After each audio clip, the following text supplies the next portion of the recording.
नमस्कार मैत्रिणींनो, नमस्कार. नुकताच आपण सगळ्यांनी दिव्यांचा उत्सव अर्थात सणांचा राजा दिवाळीचा सण साजरा केला. आपण प्रत्येकीने आपापल्या घराची स्वच्छता केली आणि दिव्यांनी अक्षरशः आपलं घर आपण उजळून टाकलं. आणि या दिव्यांच्या उजेडाने, या दिव्यांच्या तेवण्याने आपल्या घरामध्ये सकारात्मकता निर्माण झाली. आनंदाचं, उत्साहाचं सगळीकडे वातावरण होतं. पै पाहुण्यांचं येणं जाणं, गाठी भेटी, सुंदर सुंदर फराळ आणि संध्याकाळच्या वेळी पणत्यांच्या मिणमिणत्या मंद पण तेजोमय अशा प्रकाशामध्ये आपली उजळून निघालेली घरं. आता दिवाळी संपली, पुढच्या वर्षीची आस. तर तुम्हालाही हा प्रश्न पडला असेल ना की आता या दिव्यांचं काय करायचं. चला तर मग आजच्या व्हिडिओमधून जाणून घेऊया दिवाळीनंतर या दिव्यांचं काय केलं पाहिजे. बऱ्याचदा आपण चिनी मातीचे दिवे लावतो. तर हे दिवे आपण नंतर पुन्हा अगदी गरम पाण्याने स्वच्छ करून ते पुन्हा वापरायला घेऊ शकतो. जे वापरता येण्यासारखे योग्य दिवे आहेत ते दिवे तात्काळ गरम पाण्याने स्वच्छ करून, स्वच्छ कोरडे करून मग एका बॉक्समध्ये भरून ठेवले तर ते आपल्याला पुढच्या वर्षी नक्कीच वापरता येतील. आपण जे मातीचे जे दिवे वापरलेले असतील ते मातीचे दिवे वापरल्यानंतर ज्या दिव्याच्या ज्योतीच्या बाजूला काळपटपणा आलेला असतो तर ते दिवे सुद्धा स्वच्छ धुवून सुट्टीच्या दिवशी मुलांना हे रंगवायला जर दिले तर पुढच्या वर्षीसाठी रंगीत पणत्या जरूर तयार होतील. सगळ्यात महत्त्वाची गोष्ट म्हणजे या दिव्यांमध्ये माता लक्ष्मीचा निवास असतो. त्यामुळं चुकून सुद्धा आपण हे दिवे फेकून देऊ नयेत किंवा इकडं तिकडं टाकू नये.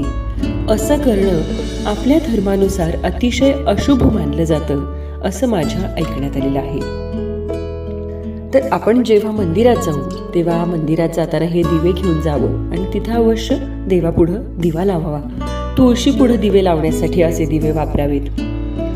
लक्ष्मी आणि गणपतीच्या पूजेत ठेवण्यात आलेले जे दिवे असतात हे दिवे आपण नदीमध्ये विसर्जन करू शकतो. असं केल्यामुळं घरातली नकारात्मकता सुद्धा टाळता येते. आणि दिवे म्हणजे मातीच, माती मातीत मिसळून पुन्हा एकदा नव्याने ते रुजू शकते. दिवाळीच्या दिवशी लावण्यात येणारे दिवे आपण मातीमध्ये पुरू शकतो. काही व्यक्ती हे दिवे अन्य लोकांना दानसुद्धा देतात. असं केल्यानं सुद्धा आपल्या घरामध्ये सुबत्ता, समृद्धी कायम टिकून राहू शकते.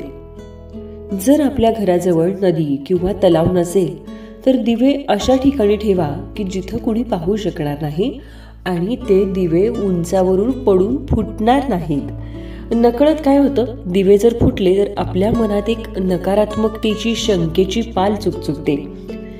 त्यामुळे हे दिवे एका बॉक्समध्ये व्यवस्थित पॅक करून, स्वच्छ करून मगच ठेवावेत.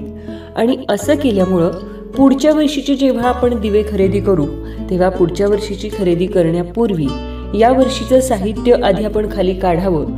नेमकं काय साहित्य आहे आणि काय आणावं लागणार आहे याची खात्री करूनच मग पुढच्या वर्षीच्या दिव्यांची किंवा पुढच्या वर्षीच्या सजावटीच्या साहित्याचं आपण नियोजन करावं. असं केल्यामुळं नकळतपणे आपण पै खर्चून ज्या गोष्टी खरेदी केलेल्या आहेत त्या गोष्टींची तर काळजी घेतली जातेच, शिवाय नाहक या गोष्टी वाया पण जात नाहीत आणि त्या पुन्हा नव्याने खरेदी करण्यासाठी नाहक आपला पैसाही खर्च होत नाही. मैत्रिणींनो, दिवाळीच्या सुट्ट्या संपल्या. आता आपण आपला मोर्चा वळवूया मुलांच्या मनातल्या अभ्यासाचे दिवे प्रज्वलित करण्यासाठी. आता सणांचे 5 दिवस संपले. आता या पणत्या आपण स्वच्छ करून बॉक्समध्ये भरून ठेवूया आणि मुलांच्या अभ्यासाच्या पणत्या मात्र प्रज्वलित करण्यासाठी नक्कीच प्रयत्न करूया. आपल्या चॅनलवर इथून पुढं मुलांच्यासाठीचे सुद्धा बरेचसे व्हिडिओ मी पोस्ट करणार आहे. तर आपण जर अजून हे चॅनल सबस्क्राईब केलं नसेल तर आजच सबस्क्राईब करा. आपल्या मित्रमैत्रिणींना सुद्धा नक्की सबस्क्राईब करायला सांगा. भेटूया अशाच एका इंटरेस्टिंग विषयाच्या पुढच्या व्हिडिओमध्ये. तोपर्यंत नमस्कार.